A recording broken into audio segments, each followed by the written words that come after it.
So before we jump into this episode, really quick, if you have not seen my most recent episode, make sure you watch it because many players out there are sleeping on this commander, but you should not be. But don't leave just yet because make sure you stay tuned to this episode because we very well might have now the weirdest card yet. I mean, this thing is quite strange, it's quite crazy. So with that said, let's jump into it. So, Vexing Puzzlebox is an artifact for 3 that says, whenever you roll 1 or more dice, put a number of charge counters on Vexing Puzzlebox equal to the result. It also has tap, add 1 mana of any color, roll a d20. And on top of that, tap, remove 100 charge counters from Vexing Puzzlebox, search your library for an artifact card, put that card onto the battlefield, then shuffle. So this is essentially a mana rock that lets you roll dice to get counters on it, and also of course you can get counters on it in other ways when you're rolling other dice and with other things we'll talk about here in a bit. But once you get to 100 counters or more, you then get to just straight up tutor for artifacts and get them directly into play. Yeah, I am definitely enjoying the direction of mana rocks that are also flexible. You know, like Midnight Clock was one of the first ones that came to my mind where, hey, yeah, it's an effective mana rock. I mean, it's not the most efficient, you know, like this one, costing 3, tapping for 1.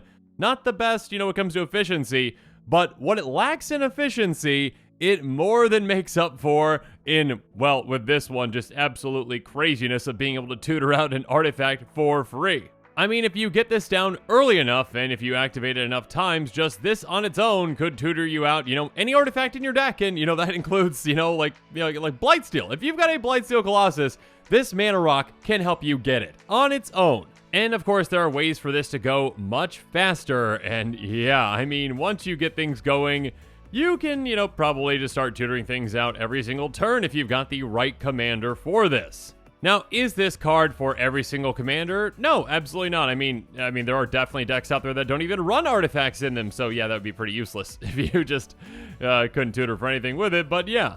While it isn't for every single commander deck out there, there are definitely some commanders that can really make the most of it, and we'll get to those here in a bit, but before we do so, let's talk about some cards that can really make the most out of this.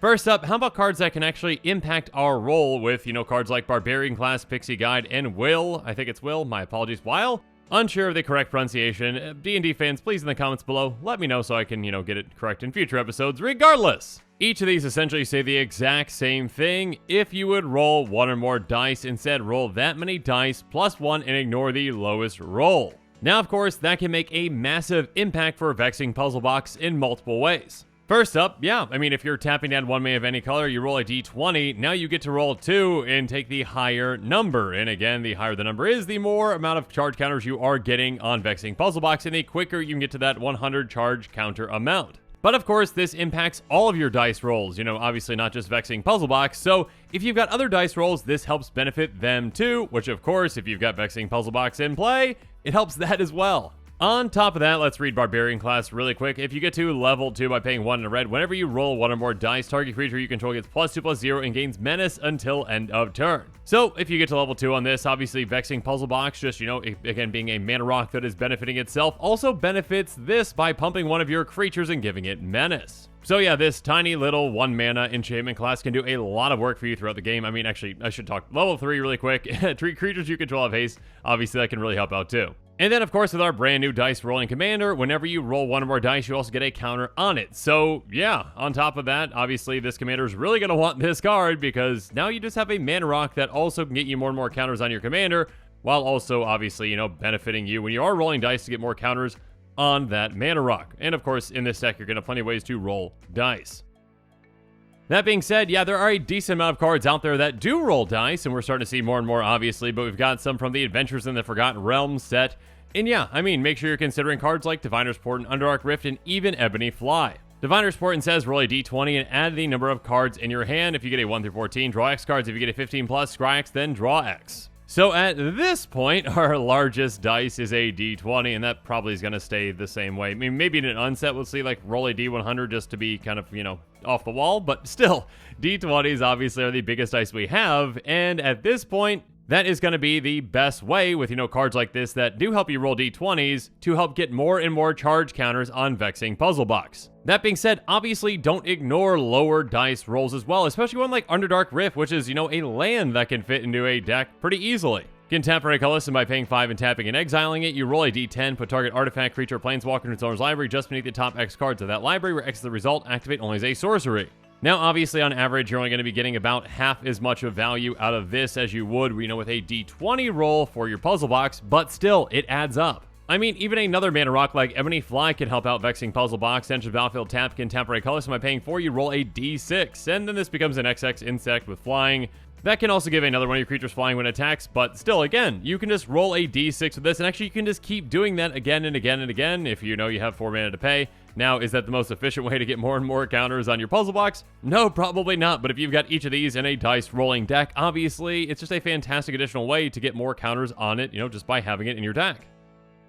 But an even easier way to get more and more counters on Vexing Puzzlebox is with untap effects like Voltaic Key and Manifold Key. Voltaic Key has pay 1 tap, untap target artifact, and Manifold Key can basically the exact same thing, untap another target artifact for the same cost. So very simply, you can tap your Vexing Puzzlebox for 1 mana, utilize that mana to then untap it with either one of these. And of course, the more and more untap effects that you have in play, the more D20 that you're going to be able to roll with that, and yeah, you can get up to that 100 mark pretty quickly.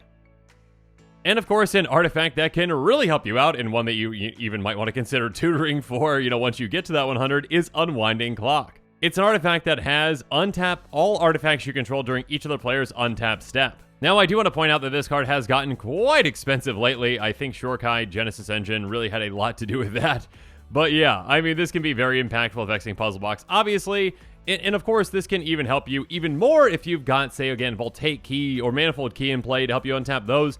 If you're set up properly with this, you can, end up tutoring, essentially with one trip around the table. You can just keep tutoring up artifacts. So, of course, there are some very powerful things that you can do with Vexing Puzzlebox once you get things set up.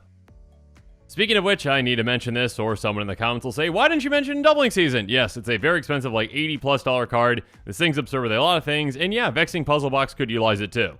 The second part is what we care about here. If an effect would put 1 or more counters on a permanent you control, it puts twice that many of those counters on that permanent instead. So now we have the potential with just 1 tap of our Vexing Puzzlebox to put 40 counters on it. Again, if we rolled a D20, 40 counters with 1 tap, that's pretty absurd, especially when we take into account that this doubles every single one of our dice rolls, essentially. And if we've got, those ways to make sure we're getting the higher the dice rolls, yes, you can get to that 100 mark very, very, very quickly.